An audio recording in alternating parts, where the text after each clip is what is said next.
welcome to the Chelsea podcast, Peter Rhoades-Brown. How's it going? Yeah, all good, thank you. Yeah, just nice evening. Few familiar faces. Tell us about your career at Chelsea from the beginning. Oh, I loved it.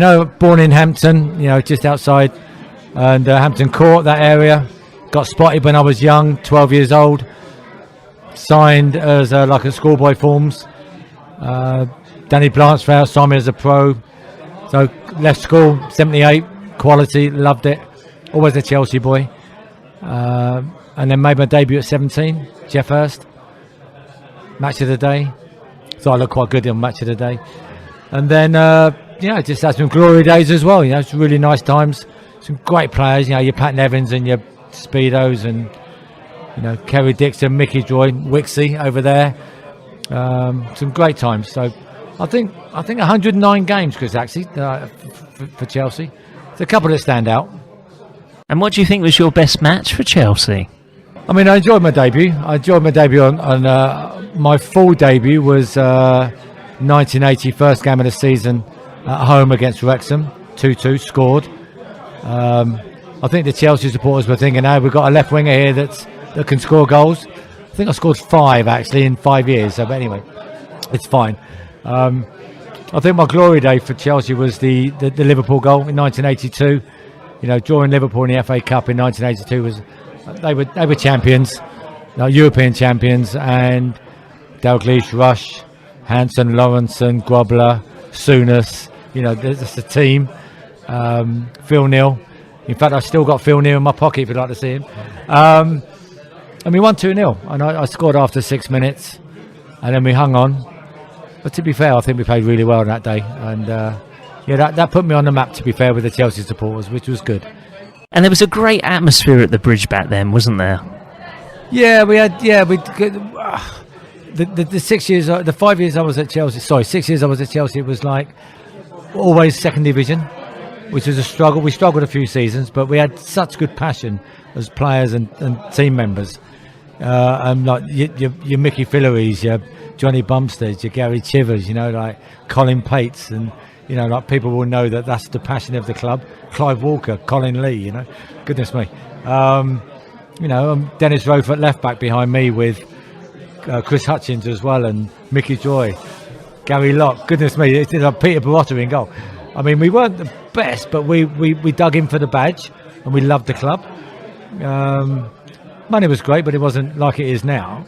But I wouldn't change it, when we had a good hardcore supporters. Joey Jones, I love the man Joey. I remember his debut when we played Carlisle away, and he said, will the boys travel? And I went, oh yes. And when he came out the tunnel, he was so surprised of how many boys turned up on his debut at Carlisle away. He got sent off, 2-footed tackle. He thought it was fair, but it wasn't. 1-1-0, and the supporters then took Joey to their hearts. I'm passionate about the club, obviously. I've had some great times and some great players. You mentioned Clive Walker. He was a fantastic player for Chelsea, wasn't he, during that era? Yeah, Clive was good. I'm an Oxford boy now because I've moved to Oxford from Chelsea, and Clive was an Oxford boy back in. I'm still in touch. I spoke to Clive last week, so we're still in touch. I think the 80s we do that. We still keep in touch. Clive was special. Scored some great goals. A fan's favourite, and some really bad hairstyles back in the day as well. He'll hate that. So Jeff Hurst gave you your debut. What was he like to play for as a manager? Because we all know him as the great legendary footballer, but as a manager, what was he like? Yeah, Jeff Hurst, I think it was his first managerial post, him and Bobby Gould. Bit of a legend, obviously, because of the World Cup, as you well know. However, not a great manager. Gave me my debut, so I can't knock him. However, I think he, being his first role, I think he learned a lot from it. That's me being tactful. But Goldie, when Jeff left and Goldie took over, different kettle of fish. And then we moved on to who came in then after that.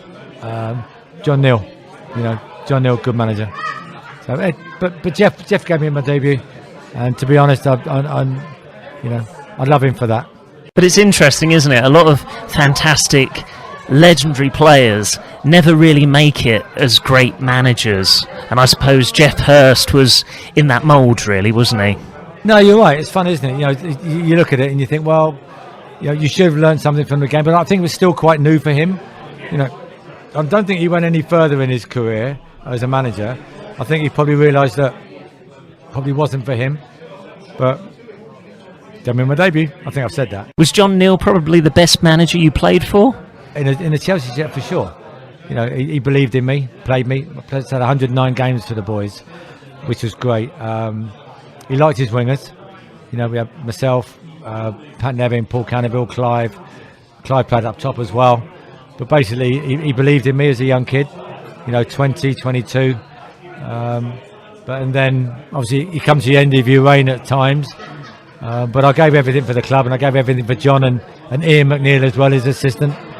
But at the end of the day, you can't be there all for the rest of your life, which I thought I would, because I'm a local, and I thought I was going to live and die at Chelsea. But things happen, and we signed Mickey Thomas. So Mickey came in, I left. So can I just put it on record that I left so Mickey could play, and Mickey was a legend, and you got promotion. Done my bit. I've spoken to Mickey a few times, and we chat very well. Done my bit. At the end of the day, you move on and do other things elsewhere.